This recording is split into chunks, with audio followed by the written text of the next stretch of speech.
Today on the show, we're discussing every album by Suburban Lawns, a band who people mostly only know the name of because of the mysterious disappearance of singer Su Tissue, a disappearance that has been covered by plenty of other YouTube channels, yet one that I don't find to be that particularly mysterious. Today, we're going to be discussing all of the records, all of the mystery, and all of that crap.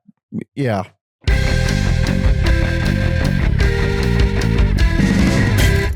Welcome to Every Album Ever, the podcast where we listen to every single album in the world, whether we like it or not. My name is Michael Mansour, and today we're going to be discussing every album by Suburban Lawns. Oh,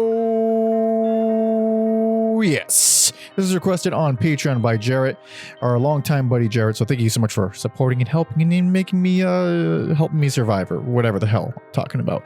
And he merely suggested the album, but because there's this band has four records, but a combined total of like a 40-minute discography. I'll do a full episode. Also, had I realized that the YouTube channel Rock and Roll Mysteries put out a video about Suburban Lawns and Su Tissue that blew up less than 2 weeks ago as of this recording, I probably wouldn't have done this episode or done it anytime soon. But I didn't realize that until after I had listened to all the music. So, yeah, whatever. We're doing it. Suburban Lawns. Now, one of the reasons I wanted to talk about this band, aside from the fact that this is brand new to me, this is my first time even hearing about this band. Jarrett sent me a message giving me like a quick little, oh yeah, check this out. It's weird. I don't remember what he said. All right, I'm just making it up. I don't remember what he said, but whatever he said, it was enough to be like, oh, that sounds interesting. I'm curious about that. That sounds weird. I like weird. Let's listen to some weird. So I listened to the music. I listened to a little bit of the music, and I thought, yes, I would like to talk about this band. Right on. And then I see very quickly after that this is a very internet-y band, meaning people like to make videos about this band, and I can't even say this band. They like to make videos about Su Tissue. If you've heard of this band at all, if you're here because of this, it's because of Su Tissue, the singer. Real name Susan McLean. And the whole consensus, the thing you're going to see a million times online, including the Rock and Roll Mystery video, which is a good video, by the way, go check out the video, is that she disappeared. She's gone. She vanished. So no one knows what happened. It's a mystery. She disappeared. One of the craziest, what happened? And after doing there's a moth in here. After doing a lot of research, and by a lot of research, I mean like an hour and a half of vicious Googling, I have words. Starting from the very top, Suburban Lawns is categorized sort of as a new wave post-punk kind of band, formed in 1978, broke up in 1983. Short little career, post-punk adjacent. Yeah, the new wave thing, I don't believe. That seems kind of stupid of a label, but labels are often stupid, and that's life. But they're very much along the lines of early Devo. And that's just the thing that kind of rang in my head quite a bit. So I guess new wave in that sense, but very kooky, crazy, energetic, spastic, silly, fucking weird ass vocal performances, which is like one of the biggest draws. So musically, they're pretty interesting, and they're kind of the only reason why I'm talking about the fucking band. If they're a boring ass band, I would not be doing an episode on them, but they're made up of, and these are all pseudonyms because they're a kooky, crazy, arty band from Long Beach. Su Tissue on vocals and stuff. John Glure on guitar. Frankie Inouye on guitar. Inouye. I've never seen that name before in my life. Vex Billingsgate on bass. And Chuck Roast on drums. So, I mean, the real names are Sue McLean, Richard Whitney, Don McBurney, William Ranson, Charles Rodriguez. Okay, whatever. It's less interesting like that. But they formed in 1978. They put out their debut single, Gidget Goes to Hell. Somehow, Jonathan Demme directs a music video for Gidget Goes to Hell. Jonathan Demme, by the way, who directed films such as The Silence of the Lambs, one of the greatest movies of all time. Philadelphia, the greatest movie about AIDS of all time. Maybe. I actually haven't seen it. Well, no, it's not true. In high school, in 10th grade, they showed it to us in biology, except I never went to school. So I showed up to class one day having missed when they started showing the movie and walked into the middle of Philadelphia, which is a very confusing experience for a 15-year-old. He also did The Manchurian Candidate. He's a director. He did the Talking Heads movie thingy. What is it? What the hell is it called? Stop Making Sense. There we go. That's what it's called. I haven't seen it. Is that the one with the giant suit? I bet it's the one with the giant suit.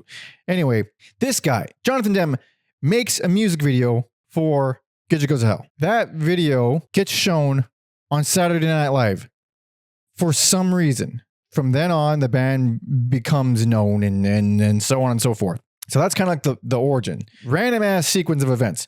The thing about the whole mystery, quote unquote, of Su Tissue is that she disappeared.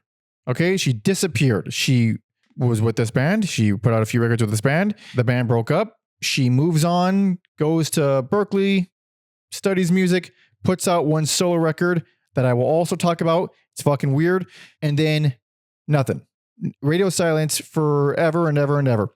And much to my disappointment, that's it. That's all the videos. That's the Rock and Roll Mysteries video. There's another video by Brickwall Pictures, which is not a bad video either, talking about all this stuff. But it's like they phrase it as like the disappearance, like, you know, went missing, like the disappearance of Su Tissue. So the reason why this is driving me fucking crazy is if you're at all into punk, at least a fraction of an amount as I was in high school, this shit is the most common fucking thing in the world. You find this record, a band that puts out one or two records, then that's it. There's no record of anything. You assume that the band broke up and the members went on to work at IHOP or something else entirely. They scratched their music itch. They got out of their system. They just, all right, we're going to do something else now.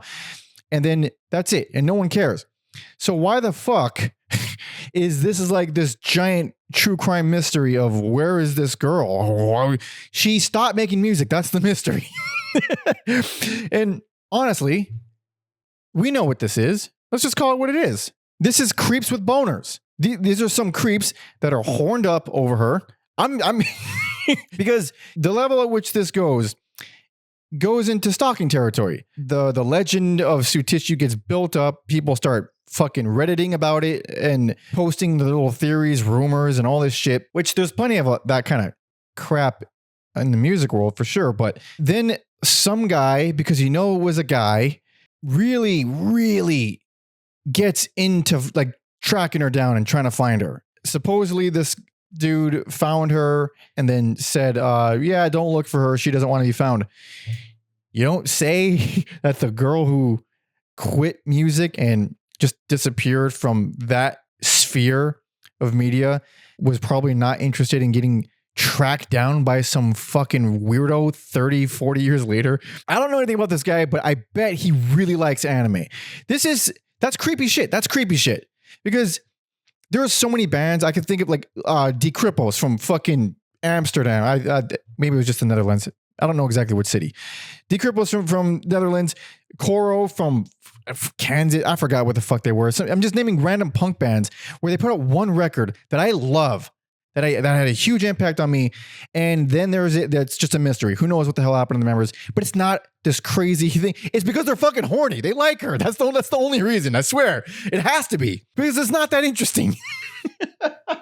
I also say that as a guy who has disappeared after breaking up a band and going completely AWOL on all my friends. I sound like a fucking sociopath. This actually happened. I was 17, 18. I went through a shift, went through a horrible breakup with a wretched beast of a woman. And I broke up my band because I was unhappy with the things that were happening. And because of that, I just left. I left everything. I left all my friends. I just, one day with no warning, I just like, all right, see ya. And I didn't say see ya. I just left. I got like phone calls weeks later being like, what the fuck happened? What happened to you? And so a couple of them I told, oh, by the way, I'm alive, but yeah, I'm not coming back. There's so many others that I was genuine friends. I would sleep at their houses, friends for years, that as far as they're concerned, I died. So maybe it is weird, but I understand it.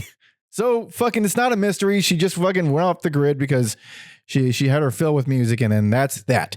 But now the music, because there is a lot of music here. I mean, there's not a lot of music here. There's music here. There's some music here, and I would like to actually talk about it. So altogether, there are, I think, 4 whole records, 2 7-inches, 1 LP, 1. It's a 12-inch. I think it's a 12-inch EP. Yes, it's a 12-inch EP. So first record came out in 1978. Well, shit. 1979. I said it was 1978 earlier because I was reading up the wiki like a fool, and wiki is wrong all the time. It's just always wrong. I think it was a Instagram reel or something recently. I actually don't even know where I saw it. It was some dude. It had to be Instagram. Instagram is all just some dude or some girl talking to the camera.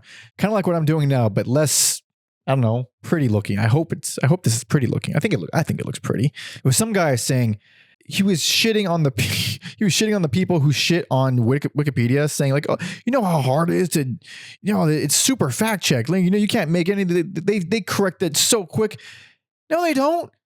I'm looking at wrong information right in front of me. It's always wrong. The dates about shit are always wrong. Little factoids. There is just bogus ass quotes, and you click the fucking citation, and it leads to nothing. So Wikipedia sucks. But I digress. I'm sorry. First record, 1979. Last one, 1983. Might as well talk about some of these records. So let's do it. Yeah.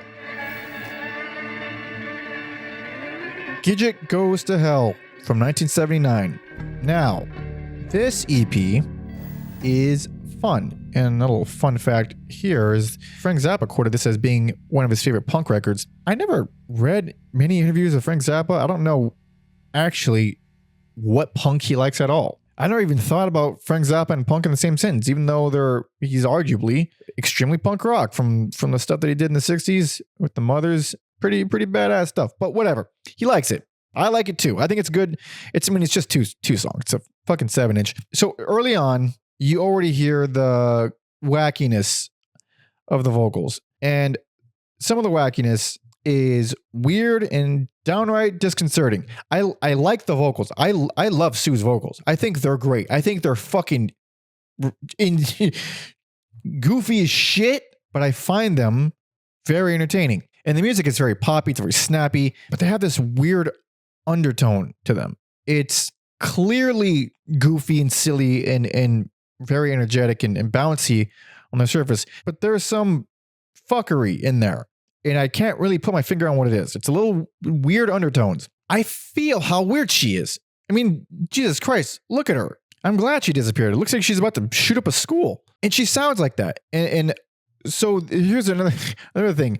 According to videos, because videos are the only actual citations I can find, like that one video I saw, the brick wall pictures video. I don't know where he got these citations. He's like quoting stuff from old reviews that are criticizing Su's performance on stage, saying that she looks bored and unhappy to be there and off-putting, and she just sort of stands there and stares, which she does. I don't know where he got these quotes from. I think he said one of them was from LA Weekly, but I can't find them online anywhere. Did he have an old LA Weekly laying around from 1979? Maybe. If so, all right. But I spent a good 30 minutes straight just Googling, trying to find anything, any quotes from back then, and I'm either a very incompetent Googler or it's not around. It's not there. I don't know where to find this stuff. But apparently but you can see this from the very few. There's 2 live performances, I think, on YouTube where she's standing there looking mad autistic, singing this fucking full-on cartoon shit. There wasn't a shortage of weird, goofy attempts at things in 1979. I mean, Devo was coming about, and Devo is a very wacky band. They're influenced by Devo very clearly, but the closest thing I could compare the vocals to is like a children's cartoon. It's that fucking kooky. It's that zany. The outro to Gidget Goes to Hell is fucking nutty. I mean, what she's doing vocally, she's like hyperventilating. It sounds like, I can't even explain it, but it's really interesting, and it totally piqued my interest. The B side of this is the song My Boyfriend, and that one is far less interesting. It's still fun, but it's Devo. It's like early Devo. It sounds like that. There's no, even the vocals are way more straightforward and straight. I don't even know what I was trying to say there. Vocals are more normal there. So you get this little taste of like, oh yeah, they get weird, but they're not always weird. And that's kind of what I feel about the band as a whole. They get weird for sure, but they don't stick with weird consistently, which is, I found to be disappointing, but it's still a good EP. It's 3 minutes long. I don't know how long it is, 4 minutes long. And this is the one that got played on SNL. So most of my viewers are probably old enough to remember this. I wasn't alive, so I'm not old enough to remember this, but SNL, way back when, used to have music videos and other stuff that was not sketches in live music, I guess. They put the Jonathan Demme music video of Gidget Goes to Hell, and I see why people were a little caught off guard, perhaps, because, I mean, for 1979, I mean, it's pretty wacky. Pretty fucking wacky. But then the vocals at the end, it is not, the music itself gets pretty kooky and crazy and really unique, but the vocals are the thing that's like, oh, that's fucked up. That's weird. That's fucked up. The vocals are the thing that makes it antisocial. Everything else is like, oh, you're into that. Everything else is quirky enough to be fun. The vocals will raise eyebrows. The vocal, like listening to some of these songs with some of these vocal lines, it's just, you don't want your dad to walk in when you're listening to it. It's weird and embarrassing, but I find it to be very cool and interesting. You know, I don't actually know when the SNL thing was. It could have been 1980 when SNL aired it. I don't know exactly, but the singles from 1979, I assumed it was 1979. It's probably 1980. Whatever. You know, I don't know. So this is why you don't trust Wiki. And if you see a little citation next to something, don't just assume that that's a real citation. On Suburban Lawns Wiki, the little thing here says the song gained the band notoriety when the video was shown on Saturday Night Live, and there's a little citation right there. If you click on the citation, it leads to the music video on YouTube uploaded by Bazuzab from 13 years ago that just says in the description, it was on SNL in 1980. That's not a citation. That's what I mean. That's not a fucking, it's a YouTube video uploaded by some dude saying it. I know it happened. I know what happened. Do I know what happened? You know what?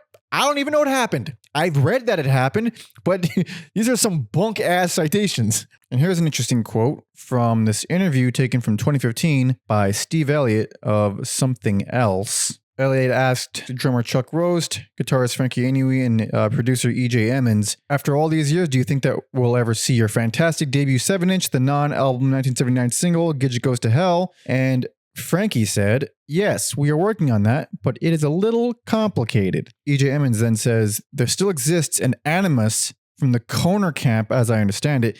They would sue the songwriters should Gidget be released. For those who don't know, because I certainly didn't until Googling it, Gidget is a character from a book from the 50s that became this thing, and the song Gidget Goes to Hell is like a parody of that character. She's a surfer girl. Her name was a combination of girl and midget or something. I don't know anything about this, but apparently they're going to get sued if they re-release the song. To that, I would say, lighten up, dude. It's a fucking song.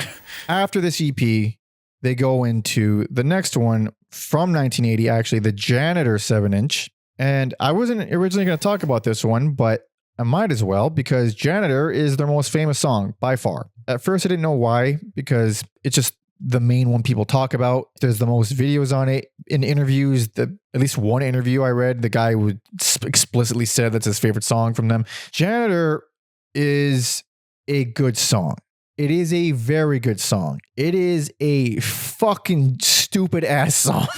I like it a lot, but Jesus Christ. That song is the Suburban Lawns song because it does both. It has a very, very catchy hook. I attribute that almost entirely to the guitar line, because the guitar line is extremely memorable, creative guitar line because the riff is just 2 notes, 2 note riff, simple. The guitar line is very good. Opens up the riff, opens it up. It gives it this nice, really distinct and kind of hard to pin feel mood wise. It's a very good guitar line. It also is her weirdest vocal song. She sounds like an anime character. It's insane. She sounds like that. I'm not kidding. I didn't exaggerate in any way. That's what she sounds like. That thing that I just did. It's fucking crazy. It's fucking crazy. And it will stay in your head for days. Yeah, blast this out your car window. It's fucking weird. It's crazy. But goddamn, it is really catchy. It's super catchy. The B-side is Protection, which is also very good. It's actually like those. I mean, honestly, those are 2 of their best songs. This 7 inches, yeah, great. It's pretty good 7-inch. It's a very dreamy riff, dreamy but dark and kind of unsettling. It's not dark and scary. It's not like feels someplace somewhere out of time. I don't even know how to explain it. It's a very interesting, it's a good riff. The vocals, I would refer to them as opioid vocals if I had to, because we don't just have Su Tissue singing. So that's another thing that I'm perturbed about regarding this band and the coverage that I've seen all the videos talking about the band. They keep referring to this band as like, she's the singer. She's this crazy singer, this weird girl who dresses up in crazy outfits and does nothing on stage except sing weirdly. She's not even the main sing. Like, she sings on, I think, less than half of their songs. She sings backup on a lot of them for sure, but singing lead, she sings on the Gidget Goes to Hell 7-inch both songs, but she only sings on Janitor on this 7-inch. The other singers we got are, I can't confirm, but I think it's like 4 other people. We definitely got Frankie singing lead. We definitely got William Ranson singing lead. And I believe we also got John McBurney singing lead. So everyone except the drummer is singing lead. I believe everyone sings lead. I can't confirm. I did listen to these records a bunch of times, and I did note differences in the vocals, but I could be wrong, whatever. So there's a lot of other singers. There's a bunch of songs where she's not on.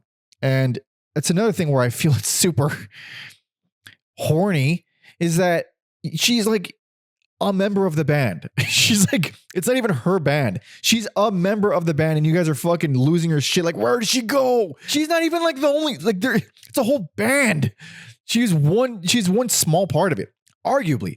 And in their defense, in these perverts' defense, the songs she sings on are typically my favorite songs. They're kind of the best songs. Her vocals are by far the best in the band, in my opinion. They're the most interesting. They're the fucking weirdest. They're not the only weird vocals. The other dudes get pretty weird. Not nearly as weird as her. That's all a long way of saying that I do quite enjoy the song Protection. It's a good song, and we're all right. We're going to get Janitor and Protection on the next album. So let's move on to the next album. 1981's Self-Titled. I wasn't going to give picks for this episode because it's so short. Counting 7 inches seems weird, but I do like me some EPs. So I'm going to go ahead and give it. Yeah, this is going to be best personal favorite. Sure, whatever. Best personal favorite. Obviously. It's their only album. They have another EP after this, but this is the only full length. It is a good album. It is insanely unique. I was a little disappointed by it because as much as I love this crap, I love zany, goofy, kooky bullshit. I love that. So this is where I was kind of caught off guard with, she's not even the main singer. She sings on, out of 14 songs on this album, she sings on 5 of them. She sings lead on 5 of them. She sings backup on a couple others. She sings lead on 5 of these songs. That was very shocking. I thought this was her band because of all the whatever and the images and the whatever. It just, I don't know. It seemed like it was whatever. It seemed like she would be on more songs. I wasn't super disappointed by her not being on more songs. I was super disappointed by there not being more weirdness vocally on the rest. There's some weirdness, but it doesn't feel nearly as fucked up and twisted. Hers are twisted. They're cartoony and you almost wince at it, but it's very interesting. The rest are just kooky and shouty, or like I said, with Protection, opioidy, because that's not even the only song where we have that kind of really monotone thing. I don't know who that is singing. I feel like that's William Ranson singing the more monotony stuff. And I think Richard Whitney, Frankie Anyway, whatever. Man, for a second I thought Frankie Anyway was his real name. Richard Whitney, whatever. That's his real name. Jesus Christ, so confusing. Whitney. I think he's the more shouty, high-voiced guy. Whatever. I'm getting tired here. So vocals are kind of all over the place. The only one that feels pretty impressive, at least from a traditional standpoint, is on the song Intellectual Rock. I don't know who's singing on that one, but they're very wiggly. They're wiggly ass fucking Jello Biafra style vocals. And I'm fine with that. I don't like the song quite as much. It's okay. But so yeah, that brings me to the songwriting. It is really engaging for the most part. There's some stuff that kind of dips in and out for me, but the stuff that hits is so fucking interesting. The opener, Flying Saucer Safari, snappy, strange, quirky. It's fun. Great opener. Very indicative of like what we kind of were expecting, I guess, from the first 2 7-inches. Pioneers, track 2. It's tight. It's driving. It's got these really interesting arrangements where it's playing this pretty straightforward thing, and then it'll go into these, a whole sequence of just wrong ass beef heart bullshit, craziness. And it really livens up the song. It's really unexpected. It's very cool. And then we get some of the stuff like Not Allowed, Protection, of course, where it's just more drony, not drony, but on horse tranquilizers or something. It feels they're dreamier songs, dreamier progressions, and they feel slowed down. They feel woozy. And it's a very interesting effect. Both Janitor and Protection are re-recorded for this album, and they're unchanged. They sound exactly like performance-wise, they sound exactly like the 7-inch. Although I don't know, I have a bias toward like original EP versions of songs. There's something about the original versions of a lot of songs. The first thing that comes to mind is Bloodstains from Agent Orange, where the original version of Bloodstains is the version. It's really gritty. It's a little slower. The vocals are way harsher. He does this, what's his fucking name? I forgot the singer's name. Mike Palm, that's his name. Mike Palm, he does this blood-curdling scream right before the solo in the 7-inch version. Whereas the version on Living in Darkness is very cleaned up. It's faster. His voice is a lot smoother. And it fits the album because it sounds and it's produced like the rest of the songs in the album, but it doesn't really feel right. That's kind of how I feel about these versions. They're great versions. They're probably arguably better versions, but there's a character in like the roughness and the small. There's almost a claustrophobic feel to the EP version because it was just obviously recorded more on a budget. It just feels more interesting to me. But they're both still great songs. Janitor's still fucking nuts. She's doing the exact same thing on this version. And the other stuff that is really hard to describe. Computer Date. The song Computer Date. I'm thinking about the song right now. It's in my head. I don't know how to describe what it is. It's ridiculous. It's ridiculous. It's these fucking beat boops over a fast 1-2 beat. It's so stupid. I really like it. I think it's really fun. That's like all this shit. It's just so kooky and strange. But if you like Kraftwerk and Devo like as much as I do, fuck yeah, dude. This is fun. Gossip is another great one with Sue on vocals. It's another driving one with this really strange riff, more fucked up vocals. It's not really. Janitor is like the peak, honestly, of like the. Janitor is the peak.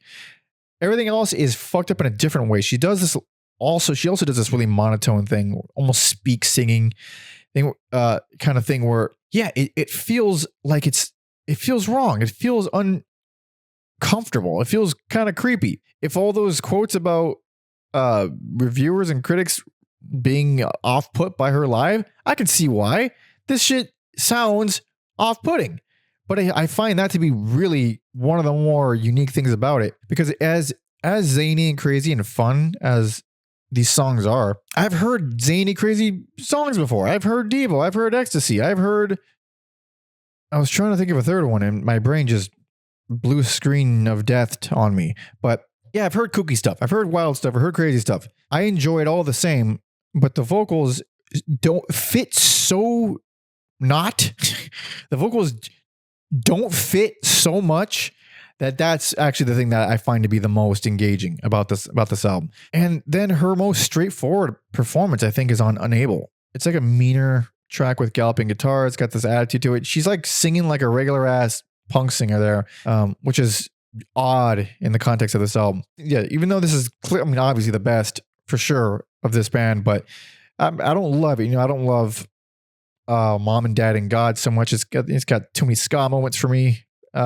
Intellectual rock, even though I like the vocals, I don't really like the song quite so much. Not Allowed is fun for what it is, but it is really fucking odd, and it's not, I mean, I don't love it. I appreciate it more than I like it, I would say. And I would probably be not very thorough if I didn't bring up the lyrics to Janitor, because the chorus is I'm a janitor, oh my genitals, I'm a janitor, oh my genitals, or whatever. Yeah, I mean, it's a fun lyric. It's a fun lyric. Oh my genitals, I'm a janitor.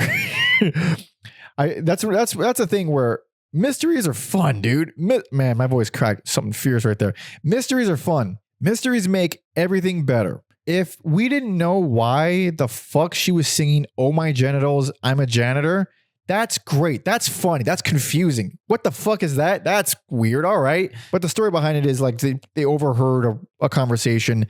She was talking to someone and then he said, "I'm a janitor," but it was loud. So she heard "Oh My Genitals," and there it is.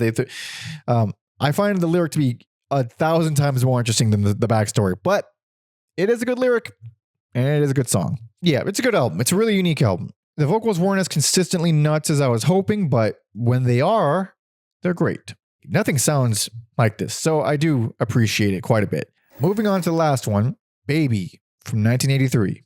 Their final release, their final EP, and since I'm playing the game, Worsley's favorite. I don't like this that much. I appreciate this one. It's a good EP. I think it's objectively a good EP. I don't like it as much as everything else by quite a bit. One being, there's a lot of disco on here.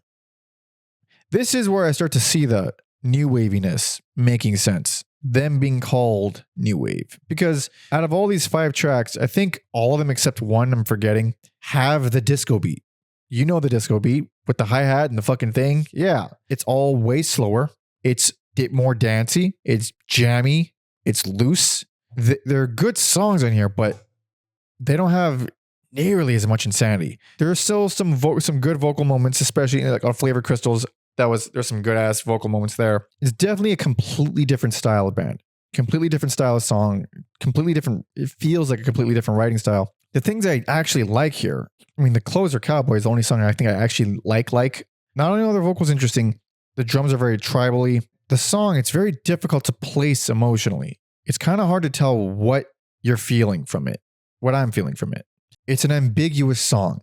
It's definitely darker. Maybe their darkest song, actually. Their actual darkest song. Again, it's not a scary dark. It's not an evil dark. It's an ambiguous gray area of emotion. It's a very interesting feel. It still has the fucking disco beat in there periodically, but I think it's a really good song. It's very interesting and a completely different style. There is plenty of cool shit on here. Like I said, it's a good EP. I just don't love it, but it's worth a listen. You hear Sue being more of a singer on here, doing less zany, crazy, confusing things and more, well, singing. But there is something that's definitely missing here for me. So this EP, yeah, this is when John McBurney left.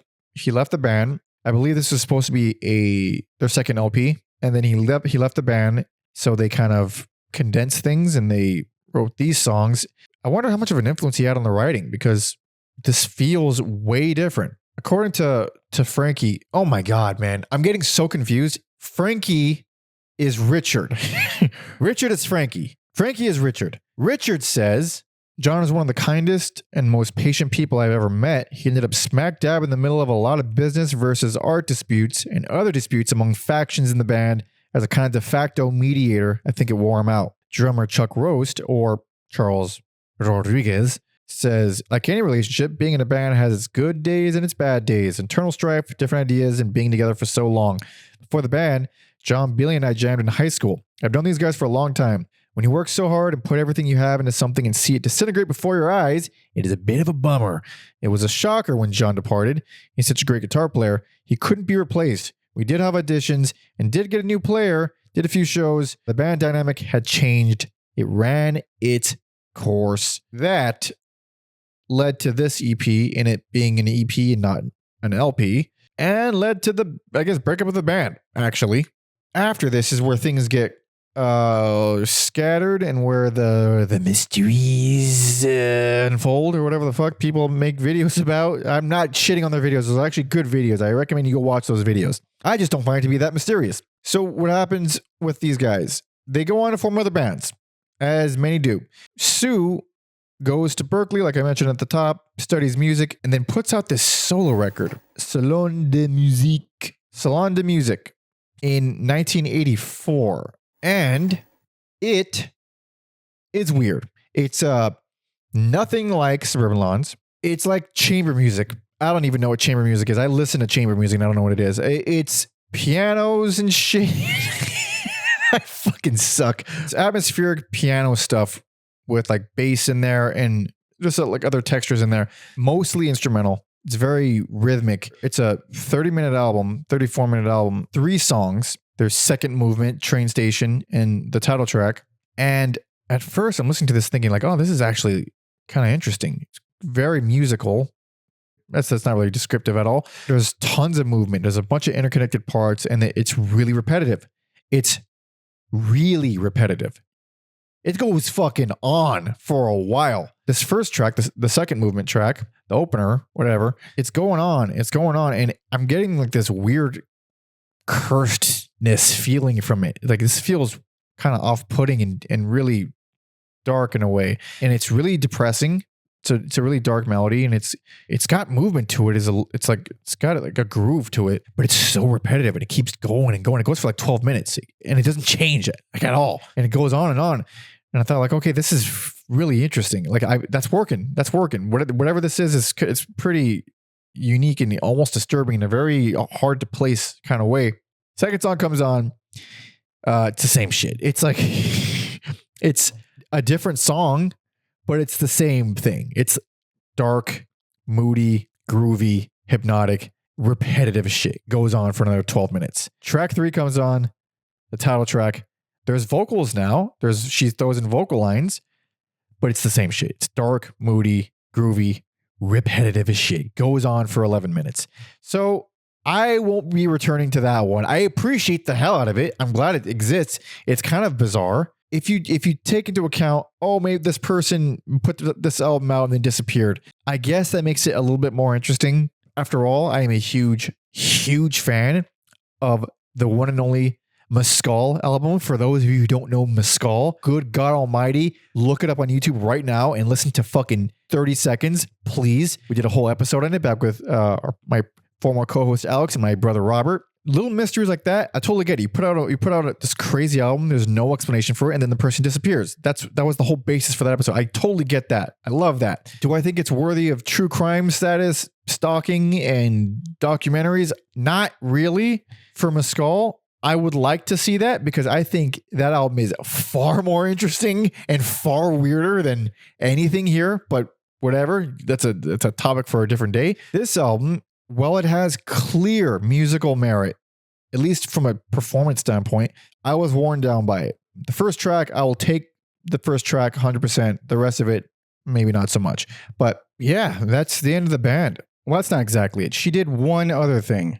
Another weird random ass thing, and it was a small part in another Jonathan Demme movie. It was Something Wild with Melanie Griffith, who looks like a bag of leather in her Wikipedia photo, and Jeff Daniels and Ray Liotta, who, honestly, Ray Liotta didn't look much better than a bag of leather himself before he died. But she played the role of Peggy Dillman. Yeah, that was it. Yeah, that was 1986. So she does the album, and then she does the movie, and then she's gone. Then she's gone for real. Also, another shitty Wikipedia. Bad, incorrect thing. It says in 1982, McLean recorded a solo album, Salon De Musique. No, it was 1984. Stupid. And then don't worry, it's cited. It leads to a thing from a book called Souvenir by Michael Bracewell, and you can't even see it. It just says that it's in there, and you got to take its word for it because it doesn't show you a quote at all. Make no mistake, people. Wikipedia is shitty. Don't let social media videos convince you that it's actually fact checked. It's fucking not. The citations are absolutely horseshit. But that's that. They opened for, at least according to Richard and Chuck, they opened for Susie and the Banshees, Oingo Boingo, Ultravox, U2, The Clash. Pretty big names, really interesting stuff. And had John not left the band, maybe they could have continued and made more stuff. Who knows if Sue would have, gone AWOL if that were the case. Don't know. But either way, yeah, it's fun. It's a fun band. These are interesting albums. Once you've heard Janitor, you now know. That's really all it is. I don't think it's a song you'll forget. It's catchy enough to make you wonder why you like it. And I think that's a sign of a very good piece of art. So, yeah, good band. Whatever. That about does it. This was fun. Doing a little deep dive on this and then shitting on people who are fascinated by it. I didn't mean to shit on people who are like all enamored with this story. I just don't find it to be that mysterious. Clearly the person just didn't want to continue. Kind of got her fill with the music thing, as many people do. So leave them alone. I don't fucking know who wants to get this. Who wants to get dug up and found when they're just trying to live their lives? Just find someone else. Bother someone who wants the attention. There's plenty of those people around. But might as well do a little mini recap. Suburban Lawns, best personal favorite. Obviously, it's a great little snapshot. It's a great little snapshot of a unique band, a unique moment, and I don't think it's perfect. I don't think it's by any means flawless. There's a lot of moments. I think it dips a little bit. I'm not going to be going back to it for a while. I've listened to it, and I think I listened to it a lot of times, so I need a break from it. But I'm keeping that one in my library. Yeah, it's fun. And baby, the Baby EP, Worsley's favorite, because it's too much disco for me. I like a little bit of ABBA. All right, who doesn't? But disco, it's not even disco. All right, it's way more than disco. It does cool stuff. It just has a little bit of disco in its DNA. It's a little cleaner. It's a little bit looser. I wasn't quite as moved by it. That's basically all it is. But still, not a bad EP. But that about does it. So thank you, Jarrett, for turning me on to this and for turning me on to your money too and supporting me on Patreon. Go to the Patreon, everybody. Patreon.com/everyalbumever. That's where you go. It's fun. It's very fun. You get bonus episodes. I try to do at least 2 bonus episodes a month where I do reactions as well as reviews of all the albums that you send me. So you send me requests if you're tier 1. If I've never heard the album before, I listen to the first track, the entire track, and react to it in real time. I cut away, I come back with the full review of the album. Fun stuff, good videos. So go there for that. If you're tier 2 on Patreon, then you can suggest shit like this, full episodes. They're really great. And then also, every month, I take all your requests, I pick out 3 of your requests, and I put them on a poll for you to vote on who gets a full discography episodes. As of this recording, I don't even know when it's ending, but as of this recording, of the 3 that are on the poll right now, 2 are really battling it out. One of them has no chance. One of them is getting beat so brutally that I feel bad for it, but 2 of them are really neck and neck. So it's very exciting to watch. I'm very curious to see which one wins. Both are great episodes. I would love to do either one of those, so I'm very excited. I'm not gonna tell you who it is because you gotta go to the Patreon. You can also join the Discord, be a part of the community, talk some shit, talk shop, talk music, be with like-minded pieces of garbage like myself. It's very fun. You should go there for that, please. And then the rest, follow me on all social media at PandaMonkey. My music, PandaMonkey, links to all that in the description. And that about does it. So thank you so much for listening and watching. See ya.